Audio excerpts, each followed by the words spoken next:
It's Wednesday, Adams. I see you're trying to distract yourself from your own banal thoughts. Let me help.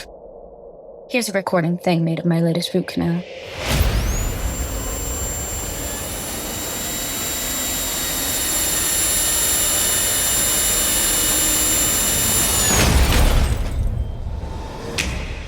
Wednesday, Season 2, begins August 6th, only on Netflix. Adam, I have been shopping for credit this week, true story, and I am so tired of the authentication process. So on my computer, I do use biometric verification sometimes. So I'm telling you that because I have a very high confidence that nobody's going to be able to steal my finger and put it on my computer and steal my identity. That said, it stopped working this week and it was a huge headache. And I actually just want to ask you, are you a fan? Do you like step on the scale, put your butt on the butt print machine and get your eye looked at before you can go through the door? I actually believe in biometric authentication. I think it's certainly better than passwords. I'm not necessarily in the majority, depending upon who you talk to. This is the future. This is where we're going. Now, there are bumps in the road to get there, and sometimes the issue is that you have so much authentication on a particular account that you can barely get in. Travis, you raised a red flag today about biometrics. What was that all about? Well, there's a company that had gotten a lot of contracts with state governments for their unemployment benefits, saying that you have to supply biometric information to be able to collect your benefits. Uh-huh. And even just like about 2 minutes of research there, I saw hundreds and hundreds and hundreds of complaints from people saying, I can't access my benefits. This service isn't working. And naturally, if you go to the service's website, they say it's completely secure. It works. It's 100%. And then obviously the reality for a lot of people, especially ones who are really need to collect their benefits to pay their rent or buy food, are finding that it's not all it's cracked up to be. Please, sir, I want some more. Now, it doesn't work, or it is being targeted by criminals? Oh, it doesn't work, is what people were complaining about. Just not at all. And they said that they were having to contact tech support and that they couldn't get in touch with tech supports, and so many people were having difficulties with it. Biometric authentication, in a lot of ways, it's more secure than passwords.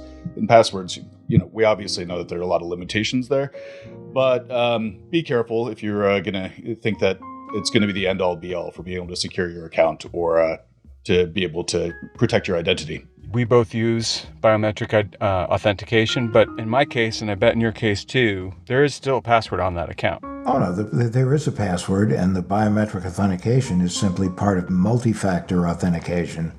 One factor is the password, and the second factor is either a code sent to a mobile device or some biometric feature that site or device is using. Welcome to What the Hack with Adam Levin, a show about hackers, scammers, and the people who get got by them. I'm Adam Levin, former director of the New Jersey Division of Consumer Affairs, the founder of Cyber Scout, and the author of Swiped, How to Protect Yourself in a World Full of Scammers, Phishers, and Identity Thieves. And I'm Beau Friedlander, cyber-interested human being who likes to talk to Adam about anything having to do with the scam, fraud, online crime, you name it, I'm there. I'm Travis Taylor, resident cybersecurity expert and occasional voice of God. It's back to school season, and Clorox is donating 2 million disinfecting wipes to classrooms across America. Because back to school means things can get a little bit messy. Just ask second grade teacher Mr. Torres. Put me and just one Clorox wipe on a team? We can take on crayon smudges, sticky fingerprints on every surface, sneezes on the door handle, juice box explosion by the sink, snack crumbs, and don't even get me started on the bathroom passes. Clorox disinfecting wipes, teacher's #1 wipe. Think about it. Bathroom passes. Clean feels good. Based on unit sales data. I guess its time has come, but it has not arrived to all the people who might be using it and needing it right now. That's kind of what I'm hearing, right, Trav? Yeah, pretty much. And the main thing to keep in mind, too, is that if your password gets breached, you can change it. If your biometric identification or information gets breached for whatever reason, you can't go out and get a new finger. Well, a terrifying thing also is there was a story quite a while ago that when someone was holding their hand up to a camera, it was possible for certain cameras to capture enough information to recreate the whorls on your fingers and steal your fingerprint, thereby being able to get into your... I think I might have made it up. I might have been sleeping and dreaming that. But am I making it up, Adam? That actually did happen. Wow. As a matter of fact, it was in the context, believe it or not, of the Boy Scouts of America. No. When they do that sign.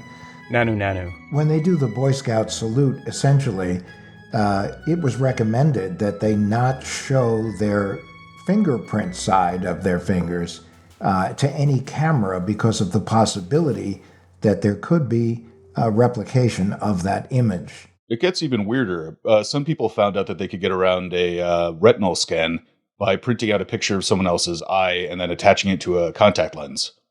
Wow. And you know about that MasterCard was testing a system where, as part of verifying who you were for the purpose of making a charge, that you would take a selfie, but that you would have to blink to prove proof of life. Wow. The moral to the story is, love your passwords, change them, use password managers, and don't assume that biometric verification is the be-all, end-all. It's coming, it's evolving, we just haven't quite gotten there yet. And wear gloves. And dark glasses. That's awesome.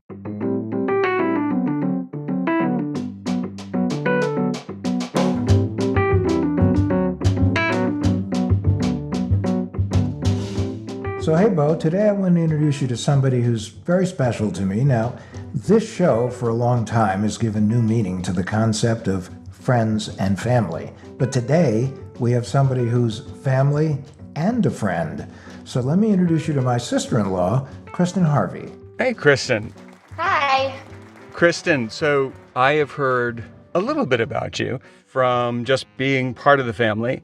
And I have to ask you, are you also a bodybuilder like your sister? I am not a bodybuilder. I do love to work out, but I do a lot more cardio than she does. She's more in the weight department, and I like to run and hike and, Colorado things.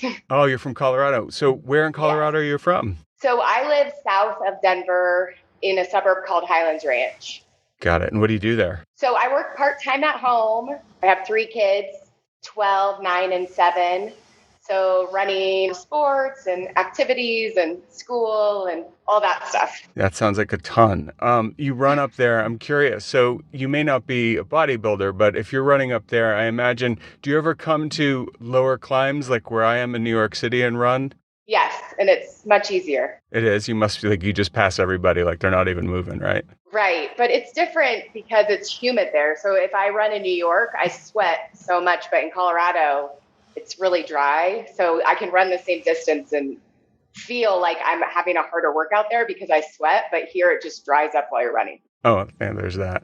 So I have to, since I have you here, I have to ask, do you have any funny Adam stories? Because I would love to hear something. You can embarrass him if you want. Oh, funny Adam stories. I'm sure I do, but we recently went to Vegas and I don't know, Adam didn't think it was that funny, but we went to Vegas and Adam was winning at blackjack and his goal the whole night was to get a yellow chip. And I can't remember what casino we were at. I think Aria, but he wanted this yellow chip, which was $1,000. So he'd won $1,000. And so he got this chip. He was so proud of it. And sometime during the evening, it fell out of his pocket. And he was depressed the whole rest of the trip. All of us were like on hands and knees in the casino at like 2 a.m. looking for this one Adam chip. The next day, he was still working for it. And I'm sure the eye in the sky saw it and someone scooped it up right away. Adam, oh, poor Adam. Are you still looking for it? Tell the truth. Do you wake up every morning and think, oh, it's here. It's not there. Where is it? Every morning I look under the bed, I look under the sink, I look in every pair of pants I own, Every time we go to Vegas, my quest is to figure out a way to at least win that $1,000 chip back. Unfortunately, I think I've contributed more than I've actually received of late at the casino. So.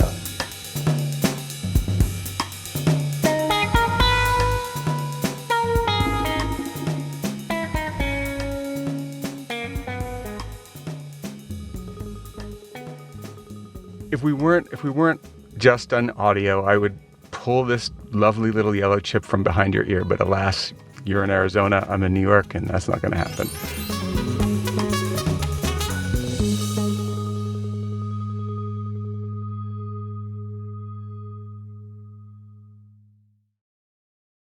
This message is sponsored by Greenlight. With school out, summer is the perfect time to teach our kids real-world money skills they'll use forever. Greenlight is a debit card and the #1 family finance and safety app used by millions of families, helping kids learn how to save, invest, and spend wisely. Parents can send their kids money and track their spending and saving, while kids build money confidence and skills in fun ways. Start your risk-free Greenlight trial today at greenlight.com/Spotify. That's greenlight.com/Spotify.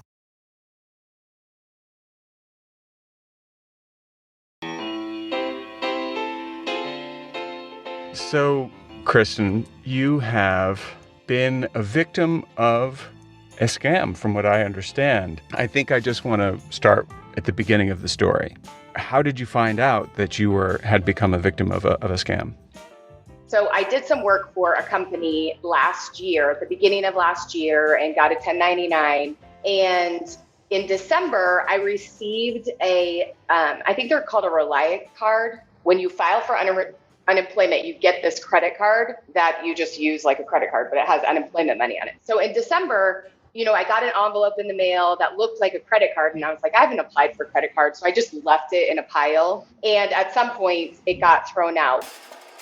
Well, in January, I got an email from that company that I had been a contractor with. And they said, there's been a lot of Colorado unemployment theft. And we've had a couple people that have worked with us that have said someone has filed in their name. So you need to check and see. And basically they gave me a list of things. They said, check your credit regularly. And if you've received a Reliant card for Colorado unemployment benefits, and you didn't apply, this might be a problem. And I was like, oh, that's weird.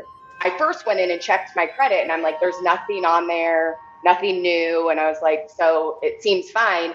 But I was like, I did get that card in the mail in December, but I had thrown it away. So the first thing I did is I called the Reliant card company and said, hey, I need to see if there's a card in my name. And they were like, well, give me your card number. And I said, well, I don't actually have a card.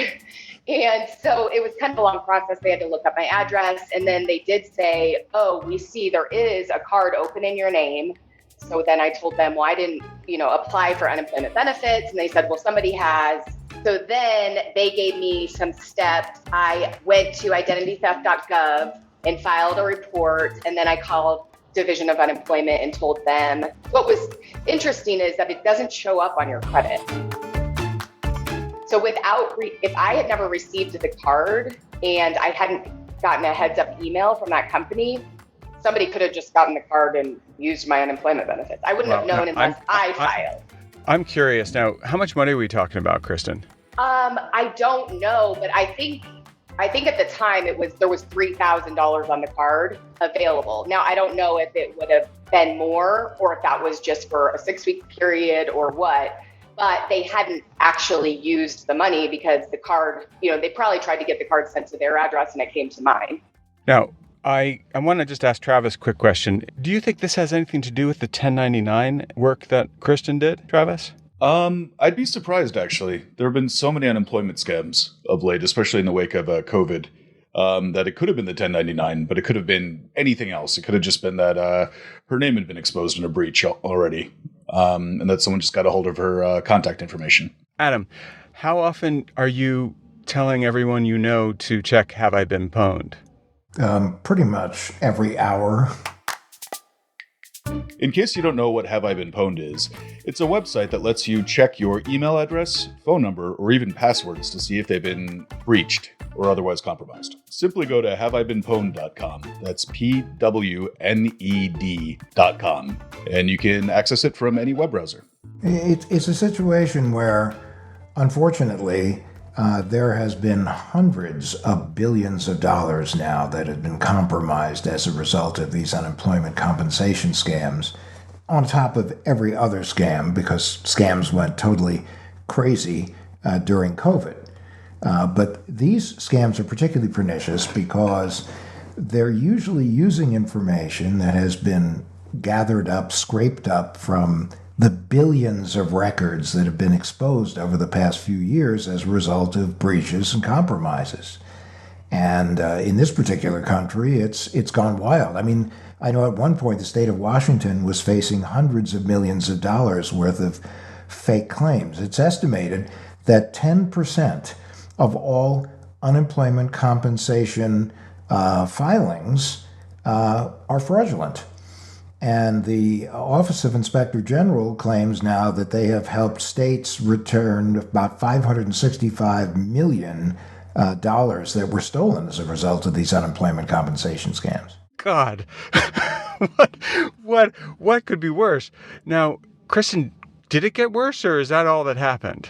Once I filed with identitytheft.gov, they did a little bit more research and said, well, did you possibly file in the state of Ohio for benefits?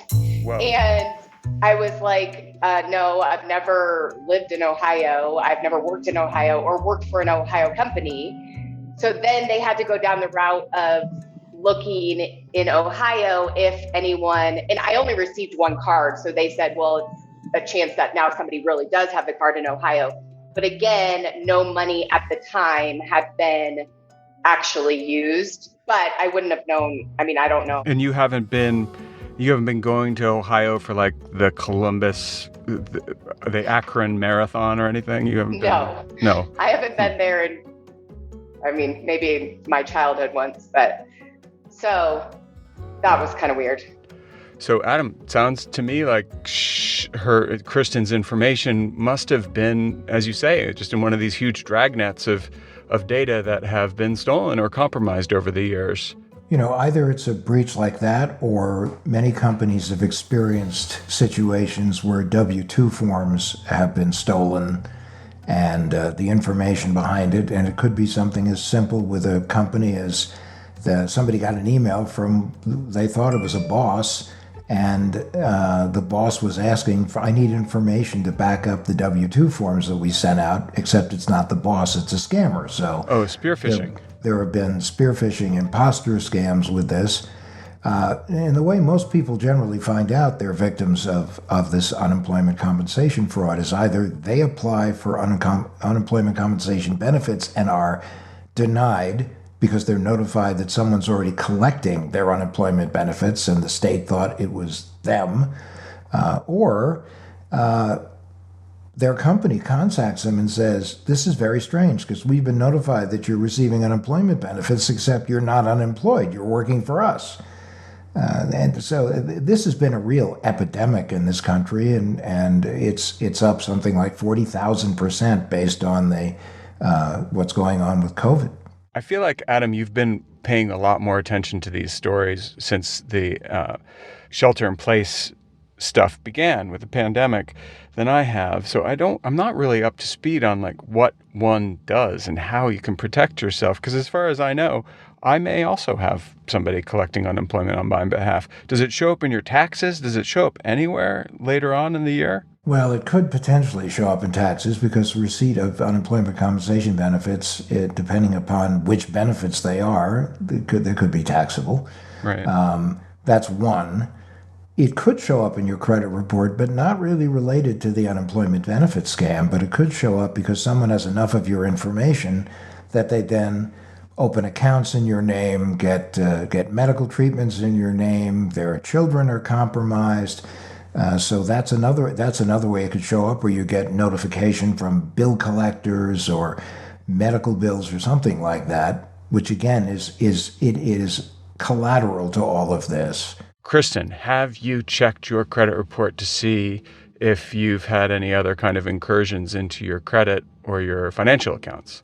Yes, I did right away. And then I put them all on alert so that now they're going to be closely watched for the next year, but nothing had shown up. So if I was unemployed and I tried to, that was the biggest thing, is what if I had lost my job and I worked full time and then my benefits were already being used by somebody else and I had no benefit. And that's happened to many people, and it's terrifying. And they have to go through the agony of dealing with the state unemployment compensation folks.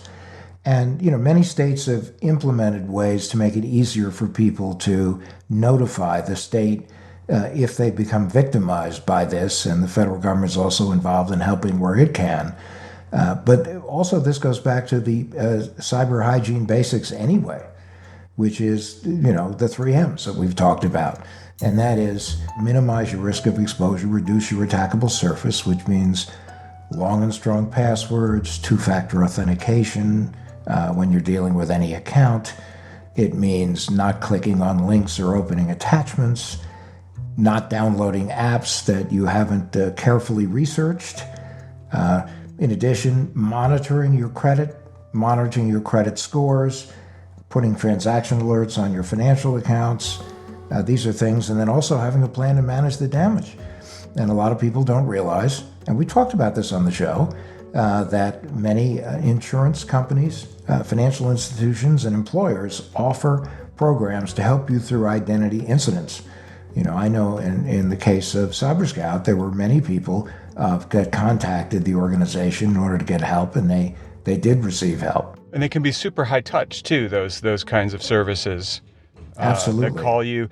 They're great services out there, but I'm just sitting here struck, like, whatever the opposite of a hierarchy is there a lowerarchy for like the scum, the pond scum that would go after somebody's benefits? When you were doing these calls, Christen, did they tell you anything about how you would, like, I'm just curious, like, what would a person do if they actually did need these benefits and they had been claimed by somebody else?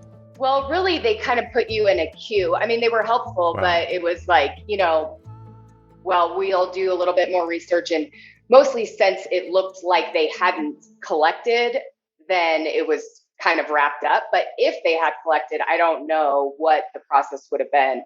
They all wanted me to file a police report too in the state of Colorado, and which I did. But for them to be able to figure out who had done it is basically impossible. And it could have been the same person that filed in Colorado and Ohio. It could have been 2 different people.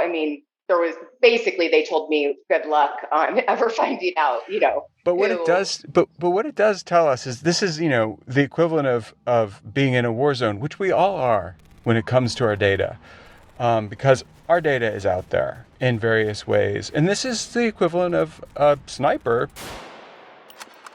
taking a shot at us. You get hit. The question is, what are they trying to accomplish? And in this case, it was this very narrow goal of stealing unemployment benefits, but it could be anything. And that's what to me is so terrifying.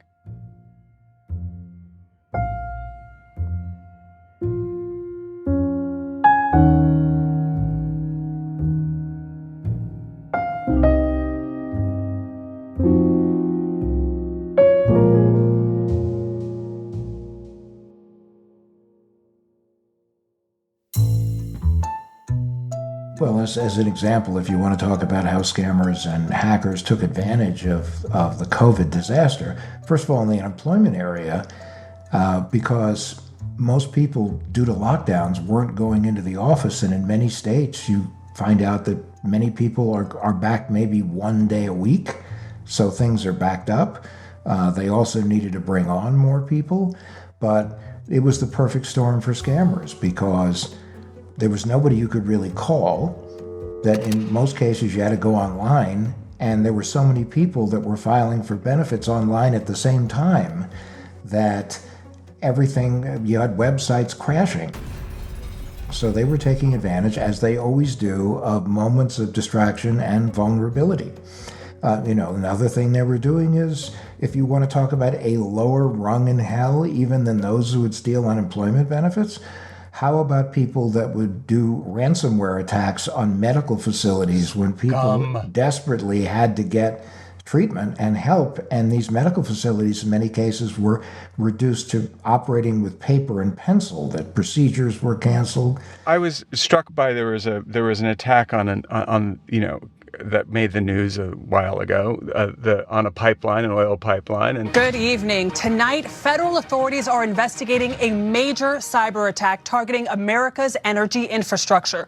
Georgia-based Colonial Pipeline says it was hit by ransomware. The company responded by shutting its entire system down to protect it. The hackers said, well, we're really against harming people. We're just going after low harm, high profit targets. And prices of gas went up to $5 a gallon for a second. And I was like, really? Because it seems like that's harming pretty much everybody. I think there's always, with these guys, they go to the basement of despair, and then there's a trap door, and there's even deeper these jerks can go. But Christen, I have a question for you. Any takeaways from this? Did you learn anything about protecting yourself from this particular brand of jerk, or are we just sort of hoping that it doesn't happen again? Well, I do think, I check my credit reports pretty regularly, but like I said, it didn't show up. But if I do think it can for some people, so I would say that would be helpful. And then also, if you receive one of these cards, I kind of overlooked it,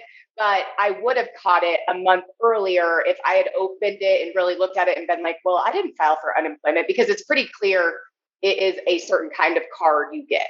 So if I would have been like, I didn't apply for that, and called that card company right away, I would have caught it a month earlier. So that would have been helpful. Well, and the most important thing here too is the fact that being alert, there's no substitute for being alert. And this was not a credit card, by the way. This was a prepaid debit card. Right. The state could reload it if it chose to, but there was a certain amount of money that was available on that card if the state granted benefits to that particular individual. And that's why it's just so important to watch everything. There is just no substitute at all for being alert.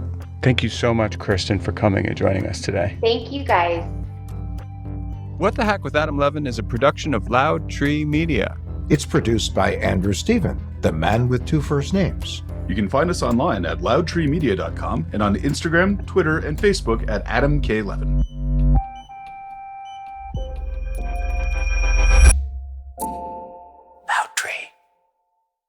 Behind every great meal is a person with a story to tell. Hear them on Culinary Characters Unlocked, the podcast that reveals the lives behind the food. Hosted by me, David Page, Emmy Award-winning journalist and creator of Diners, Drive-Ins, and Dives, as I talk with everyone from culinary legends to mom-and-pop standouts about the creativity, grit, and passion that shape the food we love. Follow Culinary Characters Unlocked on Apple Podcasts, Spotify, or wherever you get your podcasts. Behind every empire are the people history tried to forget. Lost Roman Heroes tells the stories of the remarkable characters who shaped Rome from its mythical beginnings to its final fall. Each episode blends armchair storytelling, sharp historical insight, and a bit of humor to bring these lost figures to life. From generals to scientists, from rebels to empresses, from priests to politicians, these lost Roman heroes have one thing in common. They stood up for civilization when the bad guys threatened, and in doing so, they changed the course of human history. If you're into history that's vivid, surprising, and deeply human, this show's for you.